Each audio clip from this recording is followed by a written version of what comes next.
Traffic बहुत था। तो सर जो तैयारियां लगी, हमें बहुत लोगों से मुलाकात करनी पड़ी। तकरीबन हमने 10-20 हज़ार फैमिली से मुलाकात करी, जिसमें सारे लोग इन्वॉल्व थे। बहुत सारे पिंडों के लोगों से बात करी और समझने की कोशिश करी कि एक्चुअली हुआ क्या था।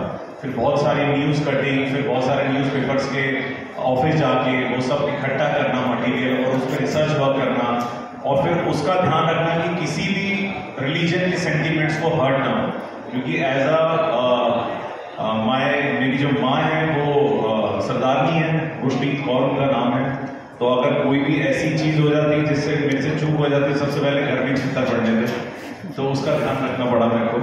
तो वो सब चीज़ें करके सर रिसर्च बहुत लगी, और अब ये अब आपके सामने ही है। और आई थिंक सबसे इससे वाकिफ हैं कि क्या हुआ है क्या नहीं, काफ़ी लोग वाकिफ हैं इस एटमॉस्फेयर से। स्टोरी तो बन जाती है, जो सबसे बड़ी बात होती है कि प्रोड्यूसर कौन है। और आपकी इतनी बड़ी हिम्मत आपने की, आप बधाई के पात्र हो। तो जब आपको कंसेप्ट सुनाया गया पंजाब के इस जो गंभीर मुद्दा उस पर पूरा फिल्म बना रही है, तो आपका फर्स्ट रिएक्शन क्या? तो शुरुआत जो इस फिल्म की हुई है वो मनीष जी के साथ हुई है एंड अभिषेक के साथ हुई है। when Abhishek narrated their idea to Manish ji was obviously very inspired and excited about it. तो शुरुआत वहाँ से हुई, फिर वो कास्ट हुई फिल्म, फिर वो थोड़ी सी प्रोग्रेस हुई थी। मेरा इन्वॉल्वमेंट इस फिल्म में थोड़ा सा आगे के स्टेज में, प्रोग्रेसिव स्टेज में हुआ। और जब से उस फिल्म में I have been involved, we are all very passionately involved in it and we are putting our whole everything into this film, because हम सब बिलीव करते हैं कि ये एक ऐसी कहानी है जो लोगों के सामने आएगी, लोगों को पसंद आएगी। ये कुछ हद तक रियल लाइफ इंसिडेंट्स पे बेस्ड है, जैसे उन्होंने कहा, बट एक फिक्शनल कैरेक्टर है, इंस्पायर्ड कैरेक्टर है, और एक फैमिली ड्रामा है अबाउट अ कॉमन मैन जो अपने राइट्स, अपने हक, अपनी ज़मीन, अपनी फैमिली के लिए लड़ता है। और वो मुझे बहुत ज़्यादा अच्छा लगा, क्योंकि अगर आप देखो दुनिया भर में जहाँ भी कोई किसी की लड़ाई होती है वो ज़मीन की होती है, वो अपनी मदरलैंड की होती है। तो अगर आपको आपके ही घर से अगर कोई कोशिश करे निकालने की, तो आप रेजिस्ट करोगे। अगर आप और उसके बावजूद भी अगर कोई कोशिश करे तो आप लड़ोगे। तो ये कहानी उसकी है, ऐसे फैमिली की है, एक ऐसे इंसान की है जो अपने हक के लिए लड़ता है, वो अपने फैमिली के लिए लड़ता है। महर, सत श्री अकाल। महर, आपको बजरंगी भाईजान के साथ काम करने का मौका मिला था, तो अरबाज को आपका क्या लगा, वहाँ से लेके आया है या दोबारा बजरंगी भाईजान देखते हुए आपको कास्ट किया गया? सर बहुत अच्छी एक्टिंग थी, बहुत इमोशनल कैरेक्टर है। Thank you. देखते हैं अभी तो आई थिंक उस पर काम चल रहा है बहुत, तो देखते हैं। तो मुझे पता नहीं है कि क्या है, होपफुली वहाँ से कास्ट फिल्मों में इस फिल्म के बारे में पूछा आपसे कि इस फिल्म में आपको कास्ट इसलिए बात नहीं है कि आप पहले भाईजान के साथ अच्छा काम कर चुके? नहीं, एक्चुअली कास्ट तो हम पहले ही हो गए थे, जैसे अरबाज सर ने कहा थोड़ी देर बाद आए थे फिल्म में। तो मैं और अर्शद सर पहले कास्ट हो चुके थे, और उसके बाद सर जब आए तो उन्होंने फिल्म को अपनाया और बहुत अच्छे से ओन किया सर, थैंक यू। और अब बस आप लोगों पर डिपेंडेंट है, प्लीज़ फिल्म को देखिए ज़रूर।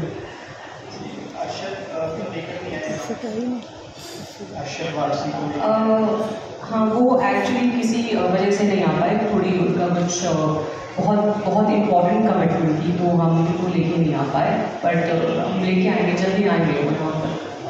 कैरेक्टर बताइए सर, अरबाज सर उनका कैरेक्टर बंदा सिंह चौधरी जनरली हम लोग विलेज के उसको कहते हैं, सरपंच को कहते हैं, या एक कास्ट भी है, मतलब सरनेम भी है यहाँ से, तो बंदा सिंह चौधरी का honestly, like I said, is in विषयों पे I would say that Abhishek would have better clarity to talk about it and he will explain to you what he means. तो मैं बताता हूँ सर, इसमें जो चौधरी नाम रखा है वो हम लोगों ने वो स्पेसिफाई किया है कि वो एक जो जब खेत होता है या किसी के 2-3 बाग होते हैं, उसको बोला जाता है चौधरी साहब आ गए, जमीन वाले चौधरी साहब आ गए, तो उससे रिलेवेंस है इसका। बंदा सिंह चौधरी कहाँ की कहानी है सर? ये पंजाब के किसी भी गांव की, कोई स्पेसिफिकली जगह मैंने डिसाइड नहीं करी है, somewhere in Punjab ji. Sir आवाज नहीं आ रही।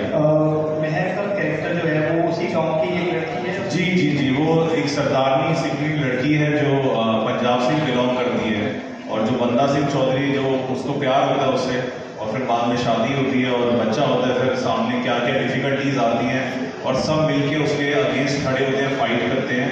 इसकी कहानी है, पारिवारिक स्टोरी है मेरे हिसाब से।